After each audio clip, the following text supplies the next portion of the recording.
bareeddu dachee badhaatu.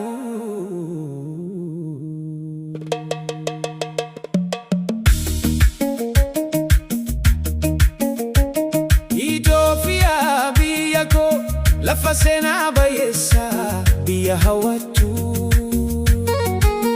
gabbattuu ardii maraa keessa akka aadaa fi abbaa ta'een si na yaachisa. Badhaatu hunda caaltu dachii bareedina gaarreen kee ol jedhu haroowwan kee si waamu turistoonni ardii maraa si hawwuuf deemu.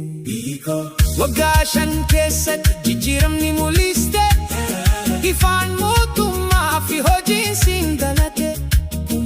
Dhibba keessaa miiliyoonaaf nuusa tokko darbe turizimii biyyatti mootummaa ol kaasuun guddate. Inchochoon magariisa uffatte gorgoraan qarqara tanaatti faayamte.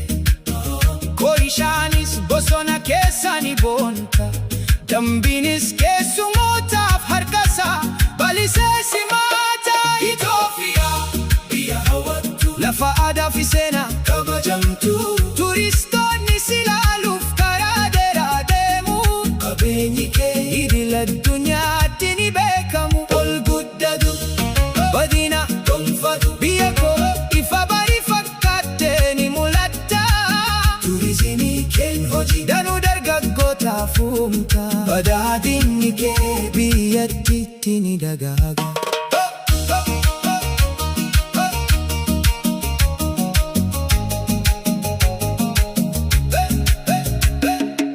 Gabataan biyyaa, gabataan galuutaa, piroojeektoonni gurguddaa sabaa, masaraan mootummaa haraan ifa, daandii fi kooriidarii Finfinnee ni miidhaga. Eebbisaan karri banaame, teknooloojiin tajaajilli saffise, konfiraansiin biyya keessa lammiilee walitti fide. Maqaan Itiyoophiyaa mootummaa addunyaatti dagaame.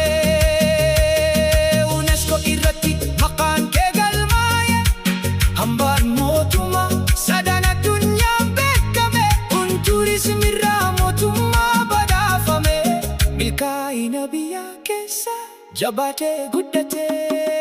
Itiyoophiyaa biyya hawwattu lafa aadaa fi seenaa kabajamtu.